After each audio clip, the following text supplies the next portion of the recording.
Puasa itu ya kalau Imam Al-Ghazali membagi tiga. Yang pertama ada puasanya orang umum, shaumul am. Ini puasanya orang-orang umum dan ini kebanyakan dilakukan oleh umat Islam. Ya, yang manakah itu? Ialah orang yang berpuasa dari sahur sampai buka, menahan lapar dan dahaga, termasuk menahan hubungan suami istri ketika siang hari. Tetapi yang lain tidak dipuasakan, Pak Irwan. Ya, hanya menahan lapar dan dahaga. Jangan sampai kita berpuasa tetapi tidak mendapatkan apa-apa kecuali lapar. Ya, kam min shaimin ya laisa lahu min shami illal ju. Ya, wal atas. Dan orang berpuasa itu hanya mendapatkan lapar dan dahaga, tidak mendapatkan pahala. Ya, kalau tadi dikatakan bagaimana puasanya, ya sah, tapi kualitasnya mungkin lemah. Ya, yang kedua ada puasa shaumul khusus.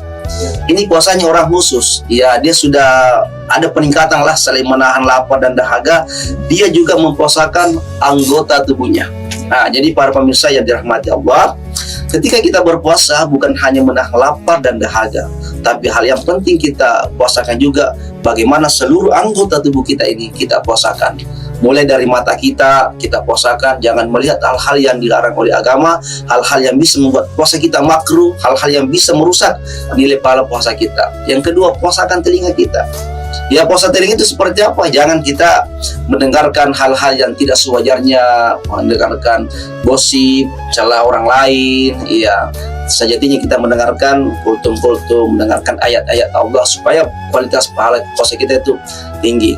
Ya, kaki kita pun, tangan kita pun harus dipuasakan. Jadi tangan kita ini ya usahakan ketika dia bergerak, ya kita bergerak mengangkat Al-Quran misalnya kan, ya kita bawa kendaraan dengan niat pergi masjid, kita bawa kendaraan dengan niat untuk bekerja dan ridha Allah Subhanahu wa taala.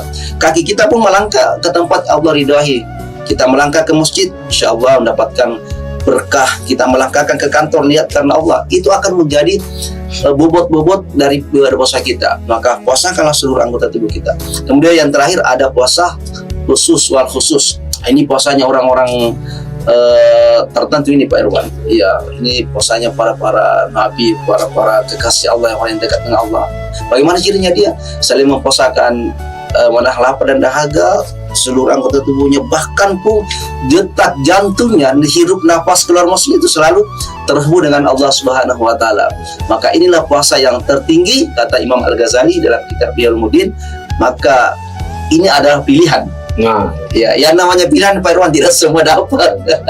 Ya, jadi ya minimal para pemirsa puasa kita ada puasa khusus ya. Kalau tidak bisa ke atas itu, tapi bukan berarti kita tidak mampu memposisikan diri kita sebagai orang khusus wal khusus.